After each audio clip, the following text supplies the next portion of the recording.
Hi friends, நம்மளோட subscriber எல்லாரும் நல்லா இருக்கீங்களா? இப்போ புடலங்காய் வச்சுங்க பொரியல் பொரியல் செய்வோம், இல்லைன்னா கடலைப்பருப்பு போட்டு கூட்டு செய்வோம். அதே சாப்பிட்டு நம்மளுக்கு போர் அடிச்சிருக்கும் இல்லையா? இப்போ நான் புது ஒரு டிஷ் சொல்கிறேன். புடலங்காய் வச்சுங்க புடலங்காய் கறி எப்படி செய்யலாம்னு பார்க்கலாம் வாங்க. ஒரு கடாயில் கொஞ்சமாக கடலெண்ணெய் விட்டு கடுகு கடலைப்பருப்பு போட்டு தாளிச்சிடுங்க. 2 பெரிய வெங்காயங்க, 2 வரமிளகாய், கொஞ்சமாக கருவேப்பிலை போட்டு நல்லா வதக்கி விட்டுருங்க. மீடியம் சைஸ் தக்காளி 2ங்க பொடியாக கட் பண்ணி போட்டு நல்லா வதக்கி விட்டுருங்க.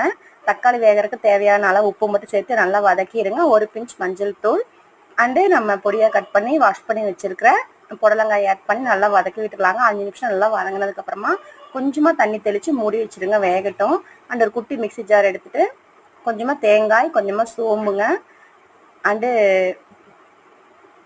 2 வரமிளகாய், 2 பல் பூண்டு சேர்த்து அரைச்சி அந்த பேஸ்ட் அதோட ஆட் பண்ணிடுங்க. குழம்புக்கு தேவையான உப்பு சேர்த்திக்கலாம். தண்ணி தேவையான அளவு சேர்த்து கொதி வந்து இறக்கிடுங்க.